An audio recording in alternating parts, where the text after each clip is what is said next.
It's on videos. Yeah, I'm going. They're watching. According to a study done by www.edudemic.com in August of 2012, students were questioned in regards to their technology use amongst their personal education. Out of 500 students surveyed, 82% were writing papers online, 81% were researching online, and 70% are taking notes online. 65% are making presentations online rather than doing so on paper or in books. As you can see, technology plays a very important role in education today and is only increasing the ways it is integrated into our everyday lives. I am currently a dual student at two different schools. One being a four-year university that is considered to be a laptop university because all students are issued computers while enrolled. I am also attending a community college that offers face-to-face classes, hybrid classes, and completely online classes. Since I have had the opportunity to experience so many different styles of learning myself, I found it very interesting to research the advantages and disadvantages of technology in regards to education and its effects on our society. There are many positive things resulting from increasing technology in the classroom. Consider the class I'm currently giving the speech for, online public speaking. Only a few years ago, this would not have been an option. With the advancement of technology, I am able to live 4 hours away, visually record my speech, then submit it online via YouTube to a teacher I've never met or seen in person. Then, in turn, I still receive the same feedback and learning experience that I would if I were to have taken this class on campus in a lecture hall. Many people can now receive an education online who did not have the resources or time to do so in the past. For example, stay-at-home moms can take care of their children while attending online classes, as well as people who do not live near their desired school to commute back and forth. Having the ability to educate people in our society in alternative ways will raise the living standard as well as allow more competent citizens to enter the workforce. A statement from the Southwest Educational Development Laboratory, or SEDL, brought up another great advantage to the use of technology in education.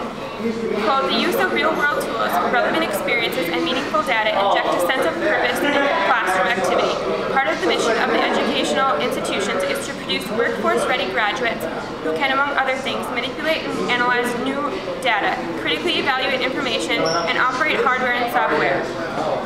This technological literacy impacts a very important set of vocational skills that will serve students well in the working world. End quote. Even though most people do not possess an IT degree, the majority of positions in the workplace today require basic technological knowledge. If you do not have these skills, it can hinder you from many jobs in the job market. There are so many advancement opportunities for businesses to flourish in the tech world, and by having properly educated employees, there are more chances the business will succeed and be profitable. The final way I found technology to be positively affecting education is productivity. Whether it's the students or teachers, both are benefiting from the instant results technology has to offer.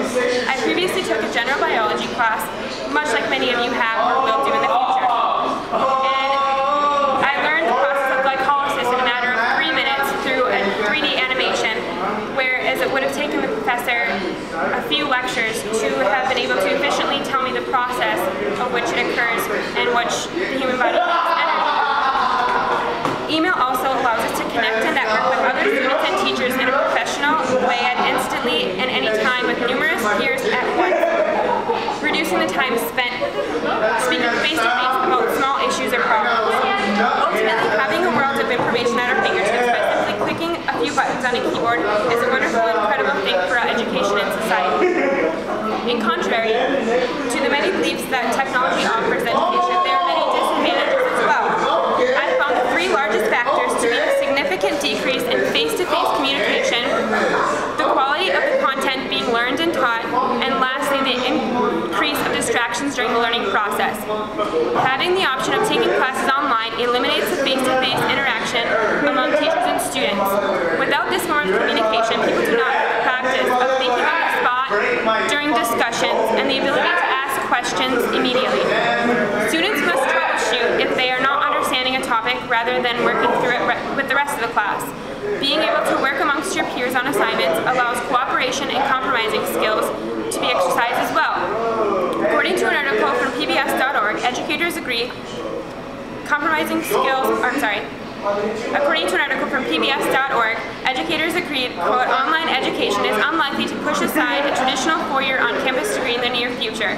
That college experience allows students to make connections with faculty members, to work closely with peers and teachers, to improve their critical thinking, and perhaps most importantly, to mature as they live away from home for the very first time. And this supports the idea that no matter how efficient online learning can be, it will never surpass the quality of face-to-face learning. The second disadvantage of technology on education is the quality of the content being learned can also be sacrificed if taught through an online course.